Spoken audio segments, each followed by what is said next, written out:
Hi guys, Samantha from Jessama Tutorials here, and today I'm going to be showing you another stencil tutorial.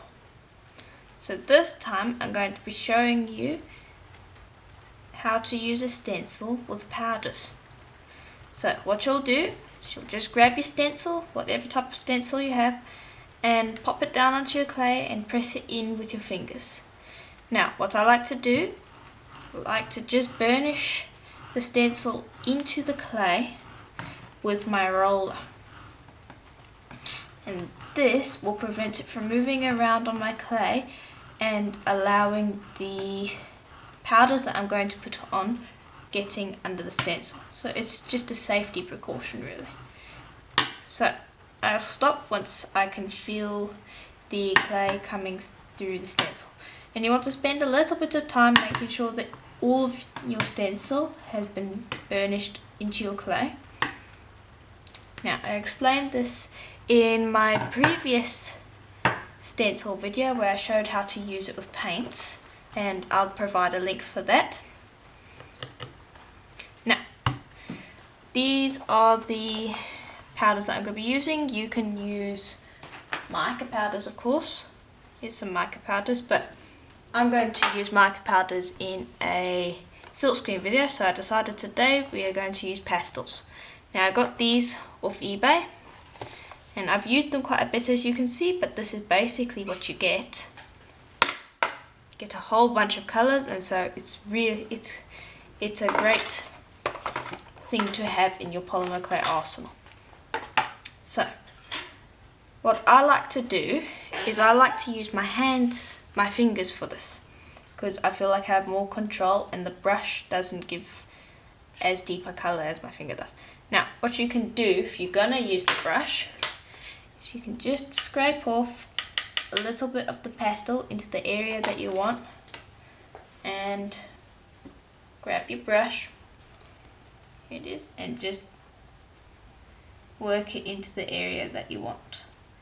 But what this automatically does is it gives you basically a solid colour in the area that you had it. So if you like using brushes, this will work, but I like using my finger as well. I like working with my hands, so I like to limit using tools, and that's just me. So I'm going to show you how to use your finger as well. So you'll just rub your finger along the pastel, so you coat it, and then you'll just go and work it into the areas that you want. Now this takes longer than the brush would, but the upside to it is if you wanted to leave some white areas, it's a lot easier to do that with your finger. So doesn't really matter, you can use a brush, you can use your finger, you can even use, let me see if I can find it for a second, here we go. Even use a makeup sponge, let's see if that will work. There we are. It doesn't work as well as a brush or your finger, but it works fairly well. So I'm just going to scrape a little bit this along the stem, and I'm going to just brush it across. So this works quite well if you want to get a nice even colour. Now of course this only works if you've pushed the stencil right down into the clay, because the clay is actually level with the stencil at the moment.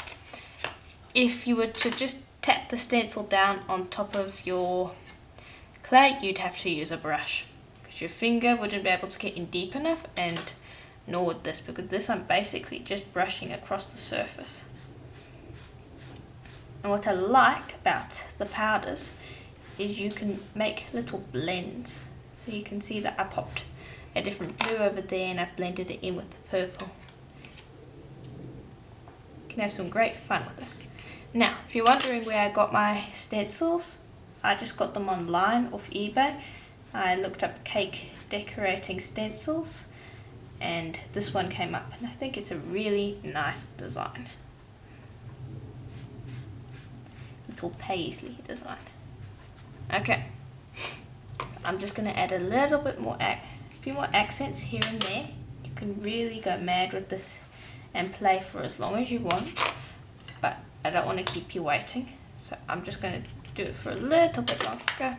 Just add a last accent. Now you can see over here that I didn't press the stencil in far enough, and this is what's going to happen if you just pop your stencil on without using a roller. You're going to get lift ups like this, and so when I lift the stencil up, I'm sure this area is going to look worse than these areas. Okay, so that's basically it. I'm just going to go and clean my hands off a little bit to get off some of the excess powder. Move this aside. And now when you peel your stamp off, well, your stencil off, you want to do it very slowly because it is embedded in the clay, and if you rip it off, you can accidentally rip your clay. So there we are. So you can see that the areas that I pushed it into the clay are really nice and clean. But over here where it lifted up, you can see that some of the powders have got under the stencil. So it's really important to spend a good amount of time pressing it into your clay and making sure that you've got an even coverage. So I'm just going to lift that up. And there's a lot of excess powder. So what I forgot to do, but what you should do, is before you lift the stencil up, you want to blow to get rid of any excess powder.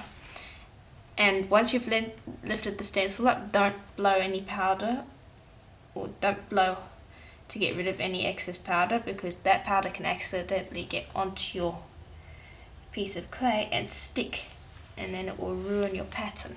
So you want to get rid of as much of the excess powder before you do anything. So I've got most of it out of the way.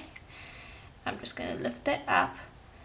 If you're wondering why that happened, I have another one on the back that didn't work so well.